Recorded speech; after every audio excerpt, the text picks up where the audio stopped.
This is Dear Work, the podcast that's part breakup letter to outdated workplaces and part love letter to what work could be. My name is Matthew Cameron, and back in 2019, I hit rock bottom. I almost took my own life, and well, work had a lot to do with it. It flipped my entire perspective of what work should be, because let's face it, right now, both sides are losing. People are continuing to burn out, while companies are throwing money at solutions that don't work. And well, it's just broken. Let's get to work. Yeah, and I'd argue there's no perfect balance. I don't think there's a Goldilocks moment where it's just right, just meaningful enough, because actually it varies over time. Your sense, the meaning that you're drawing varies over time.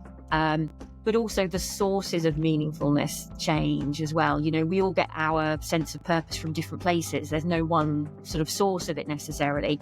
So over time, the meaning that you need will change, the meaning that you're experiencing will change. We're changing, the world of work is changing. Hey Jess, and welcome to the Dear Work podcast.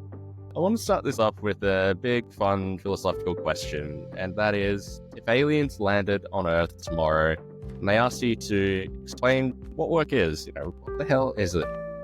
I love the question. And as soon as I heard it, I thought about a quote. I think it's by a chap called Turkle. I came across it when I was doing some research a couple of years ago. And he said that work is about a search for daily meaning as well as daily bread. And I really like that because it's exactly how I see it as well. There's that economic transaction. It pays the bills. We need to do it to put food on the table. But as importantly, it's about giving us that sense of focus, that sense of achievement, that sense of enjoyment, that sense of us contributing to something as well. And yeah, for me, the two bits are important. So I'd probably try and describe it to the aliens in that way. Not heard that before, but it's a lovely way to frame it that I think could frame the rest of this conversation. But before we do that, let's jump back to you. Someone that helps leaders and teams and organizations flourish through coaching, facilitation, and consulting with the positive psychology twist. For this, you spent 15 years leading teams and driving change in the civil service, in education, and as a management consultant. So tell me your story. What led you to make that leap to full-time coaching?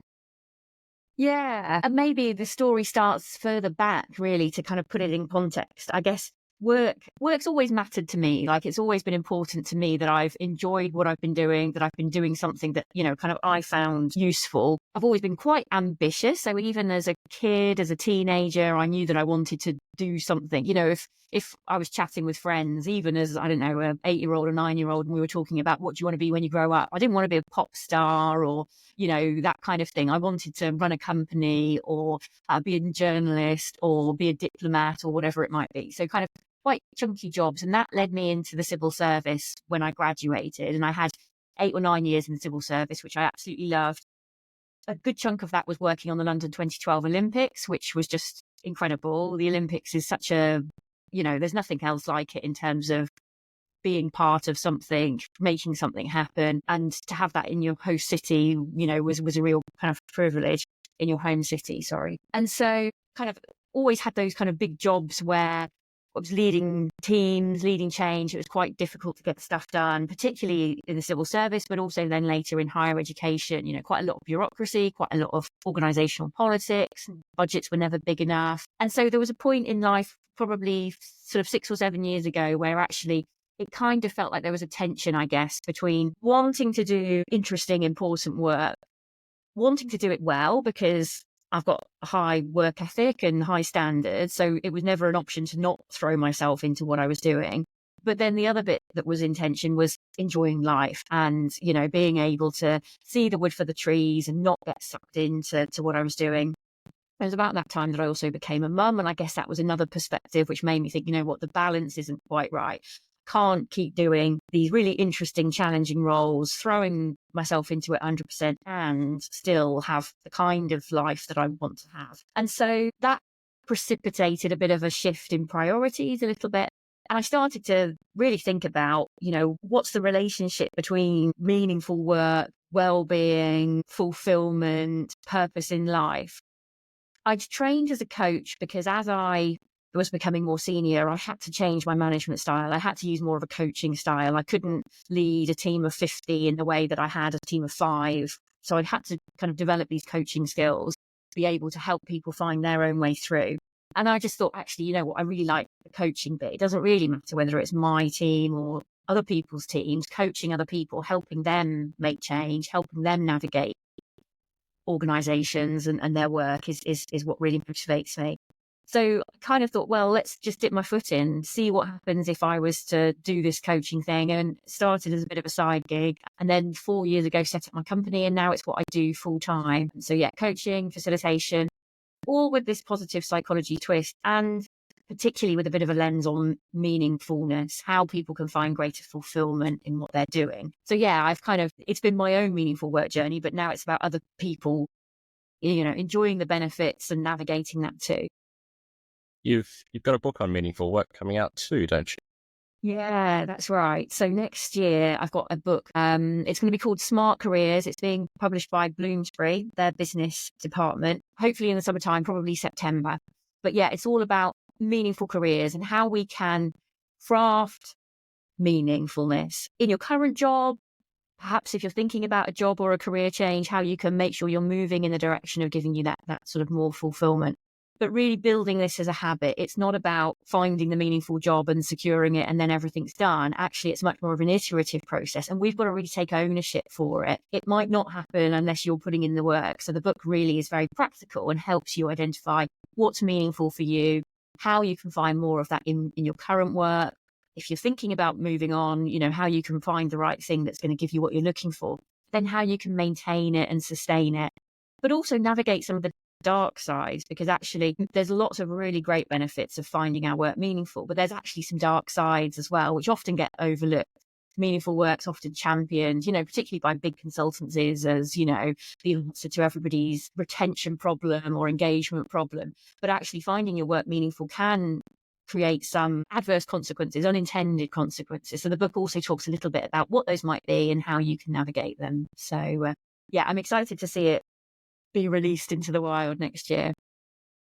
I'm curious if you don't mind giving us a couple of spoilers, what those dark sides of meaningful work could be. Yeah, no, of course. So, really, this is a kind of a big interest of mine, predominantly because of my personal experience. When I was starting to get tired, stressed, at risk of burnout 5-6 years ago, I knew that there was an inherent tension between really loving what I did and caring about the work, caring about my colleagues. I was working for a university at the time, so caring about our students, but also the stress that I was experiencing. And in some ways, I kind of thought, God, I actually wish I cared less, because if I cared less, I'd be able to do just enough. I'd be able to go home at a sensible time. I'd be able to keep things in perspective. But because I care so much about it, because it's so important to me and I get so much fulfillment from it, can't keep that perspective.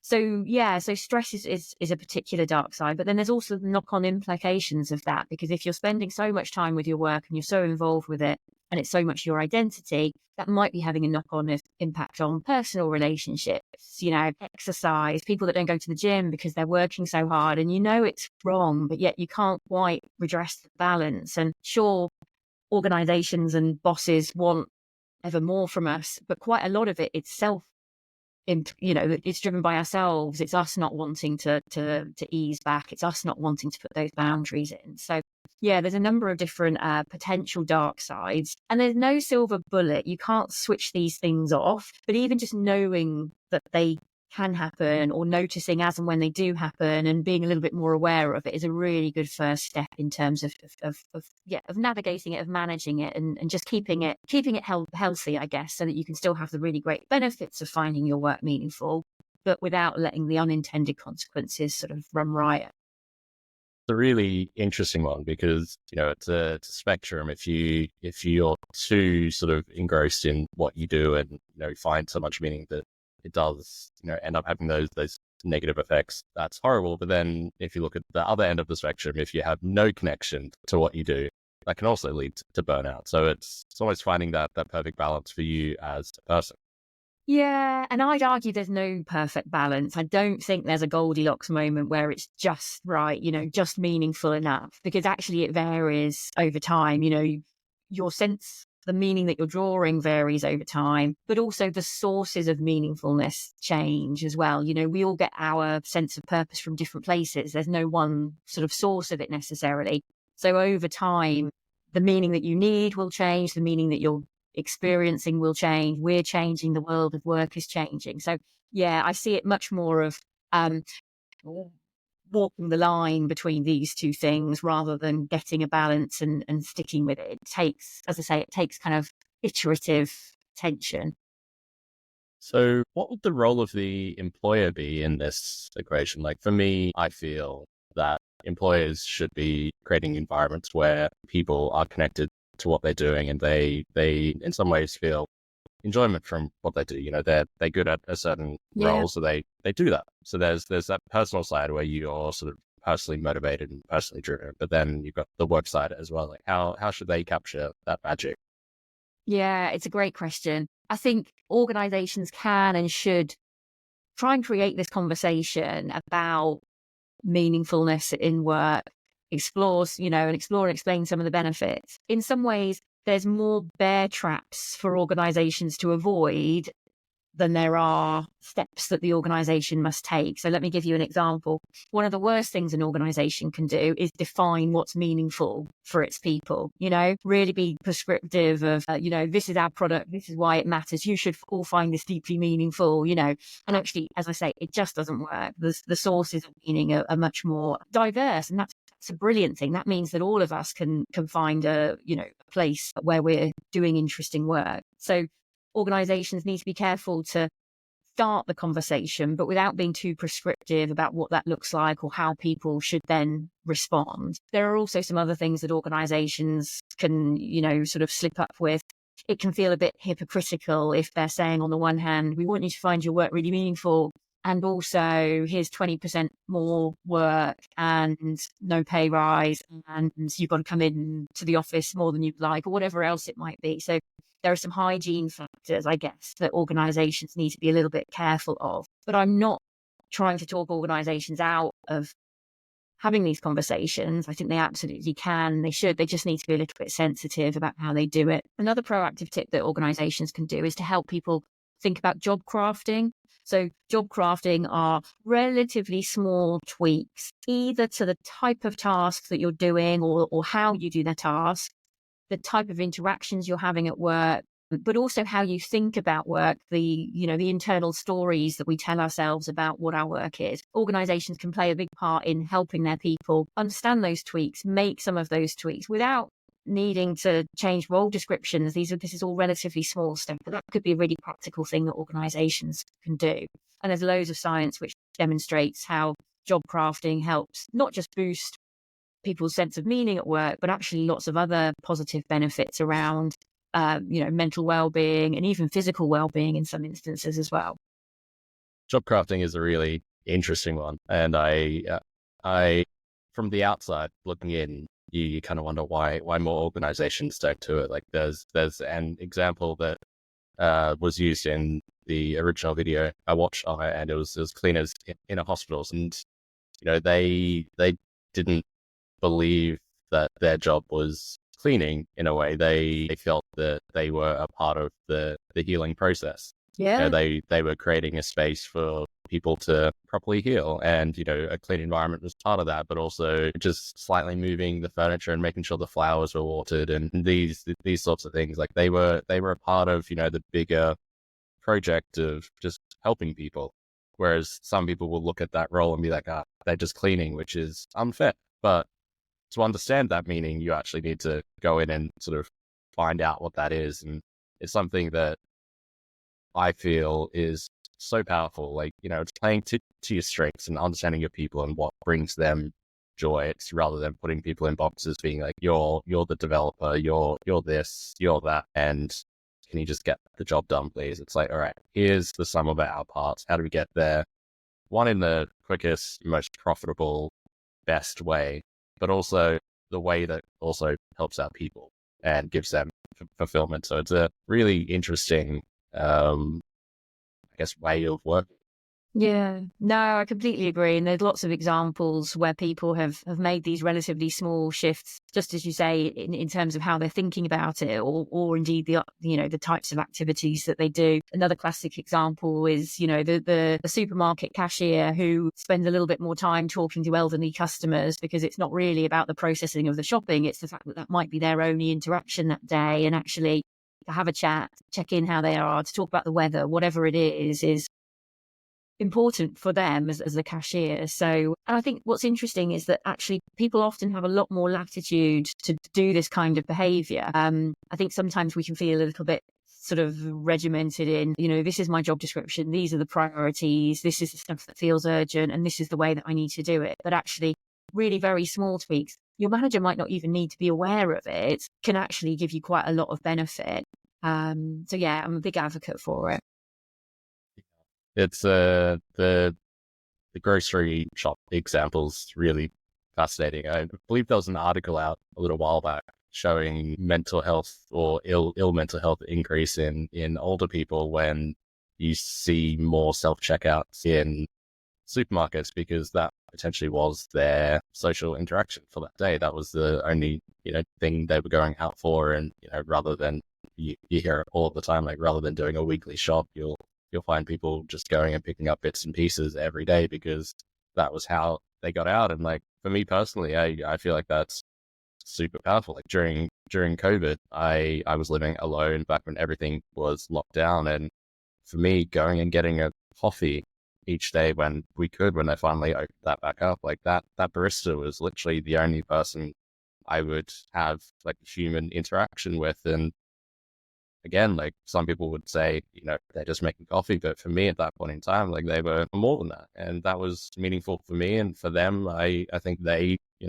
understood that as well. As like, we need to be here because we are making a difference and we're doing a lot more. And again, like there's so much beyond work.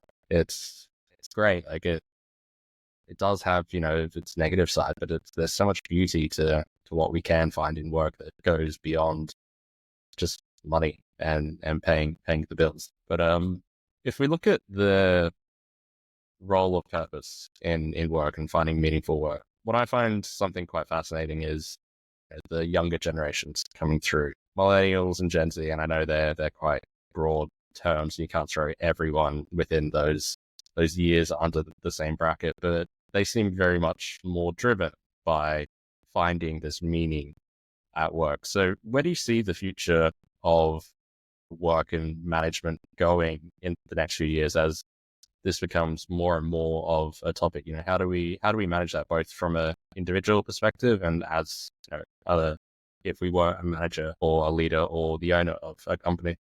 Yeah. I mean, it's not going away, basically. It's only going to get more important. And I think that's good. So I'm hoping that it will lead to more mature conversations about what this means, as you say, both from an individual perspective. What's quite interesting is that most of the research into the generations says that, sure, it's really, really important. Purpose and meaning is hugely important for the most recent generations entering the workforce. But it's not that it wasn't important previously. It's just that the sources of meaning and where we got that meaningfulness kind of varied. Certainly newer generations are much keener in the main, obviously lots of generalizations there, keener to make sure that organizations have got, appropriate social conscience, or they're doing the right thing in terms of sustainability or whatever it might be. So I think there are some corporate social responsibility aspects that organizations need to be much more aware of to make sure that they are behaving in ways that their people will expect. But within the organization, I'm hoping that it will lead to more sensible conversations and more individual conversations, I guess, about, what is it you want from work, rather than taking it as read that we all want, that we're only here for a paycheck, or that our only goal is promotion, or whatever it might be.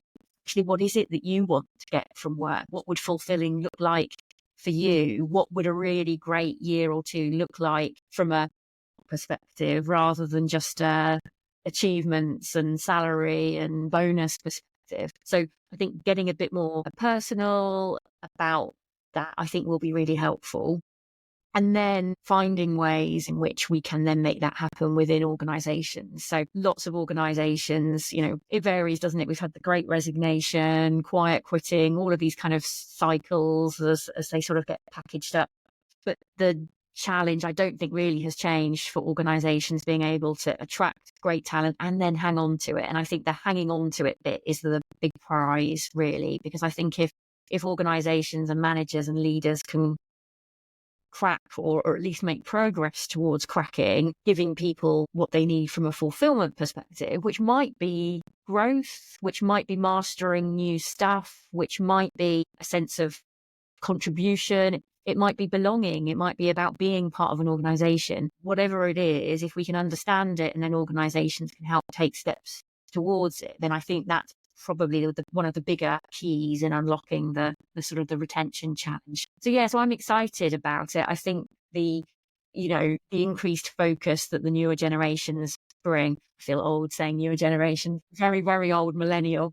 But yeah, I am excited because I think it just means that actually it's really putting on the table, this is important and we need to get a bit more, it's not so much systematic about dealing with it because of that personal element, but I suppose just a bit more effective at helping people find that sense of purpose and keep it. So on a day-to-day level, how do we go about doing that? Is it simply just conversations? Like obviously there's the talk about technology coming into the workplace, and you could put a survey out and be like, oh, well, what brings you meaning at work? And say 40% say being out in sunshine during the day. And you're like, all right, yeah, that was the most common answer. Let's give people a mandatory hour in sunshine during the day. But then you still got that 60% who don't feel that way. And I know this is a very broad, probably rubbish example, but how do you go about like implementing it? Is it simply just sitting down, talking to people and understanding them, their goals, why they came to work for you in the first place, and then doing what you can to insert that into the company's goals? Or is there a more, intricate way that we should be doing this? I think we need to do it in a number of different ways. So conversations, I think, are absolutely key to it because of that individual subjective nature. So I think, conversations are a really great place to start. I think there is something about this being partnership. So it is not for the organization to provide meaning or to create all the systems that are required. I think the individual needs to take a lead responsibility, but it is really great if they can then plug into an organization and a manager that's supported. So I think there's something for both parties to do. And then what those interventions might be, the hour in the sunshine or whatever it might be, is obviously really going to depend on the specifics. But I kind of think it helps to see them at lots of different levels. There might be some activities that are quite small scale, task crafting kind of activities. It might be that there's something around the nature of relationships within the organization and how you can create opportunities for people to, particularly as we work increasingly online or hybrid at least, how organizations can create meaningful opportunities to interact, talk, catch up, because that is a huge source of meaning for lots of people. But then at the bigger level, how organizations can make sure that people are getting opportunities to meet customers, to meet users of their products and services. That sort of, back to the floor was a sort of a kind of a stereotypical chief exec goes back to the floor once every blue moon to understand how life is. But actually, lots of organizations would benefit from having people at all different levels understanding the reality of frontline operations or spending time with customers, listening to customers either praise and celebrate or complain about the products, whatever it might be. So there's different interventions that I think organizations can do. And because of the subjectiveness, you've kind of got to work out what that looks like for you. There are some interesting research studies in how we can sustain that sense of meaningfulness, because as I say, it is iterative, it ebbs and flows. So this is not a let's make meaningful work our big thing for the year and then we're done. But there are different studies that have shown, things like taking photos of things that are meaningful in your life. I don't know, a photo a day for a week, and then reflecting on it, or even better, in a work environment, perhaps sharing that with colleagues can be a really nice exercise. quite often I know that when my sense of purpose has dipped, a conversation with a colleague has really, really helped. And so there's something I think about this, whilst it's very individual, shouldn't be a solo pursuit. We ought to find ways of doing it together. It's very important. Like, work's a relationship. It's got to be both ways. You can't expect the employer to do everything, but also you can't expect the employee to sort of just find meaning themselves. It's like, we hired you, so here's our mission, here's our goals. Love it or leave. I can't believe I just used that phrase. That was a horrible phrase in Australia for a while, but let's not go into that. Yeah, I think, that barrier between people and management, it potentially could sometimes get in the way of that, where that relationship doesn't even exist at that sort of base level, and then that sort of potentially gets in the way of these sorts of conversations. It's like, it's more transactional than it is a relationship, and then because of that, you can't have these further I guess, advantages that come from, having a bit more of an open relationship-driven workspace. Do you agree? No, it's really true. And I think there's a role for leaders, particularly not just senior leaders, but particularly senior leaders, to role model talking about what feels meaningful, what feels meaningless about what they do, talking about the ebb and flow of how they're experiencing fulfillment at work. Because, yeah, if you're in the line management chain and your manager is not one of those kind of people who's happy to do this, happy to have that conversation, at least then you've still got some input, you've got some permission being granted by others within the organisation,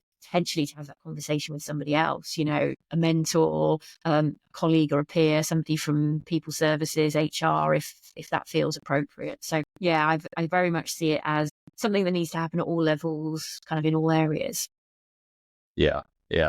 So if in 10 years you were to be revisited by those aliens, what would you hope to tell them? So I think I'd hope to say something along the lines of, I think the original quote is something, work is about a search for daily bread as well as daily meaning. And I think maybe I'd like to say work is maybe less about the search. Work is the experience of as much daily meaning as the daily bread. So yeah, less about the search, more about the actual experience, and really putting meaning and purpose and fulfillment on that equal footing with salary and pay and the kind of the more extrinsic benefits of work. I love that. And it's probably a good spot to start to wrap up. So with that, the floor is yours. Tell us what 2025 looks like for you. Any more insight into your work or your book or your research? Floor is yours. Yeah, thank you. So I've mentioned the book. That's the biggie. That's going to be like, another child, I think, as it's launched into the world. So I'm really looking forward to that. But I guess the other aspect is starting to work more with organizations. I already work with lots of individuals in this kind of stuff, helping them find their meaningful career. But I'm really excited about the prospect of actually piloting, more of a systematic approach to what organizations can and can't do. And using that as a way of demonstrating how we can have these conversations, how we can support managers who might not be all that bothered or might not see it as kind of top priority, how we can actually start nudging that a little bit and what the impact would be for their people. So yeah, really excited about that. Some ongoing stuff as I'm always doing. So a lot of one-to-one coaching and workshops and things like that. But yeah, I'm particularly excited about the meaningful work aspect of my role. Amazing. Well, I can't wait to see it all happen, and I can't wait to read the book. So with that, thank you so much for coming. No, thank you. Thank you for having me, Matt.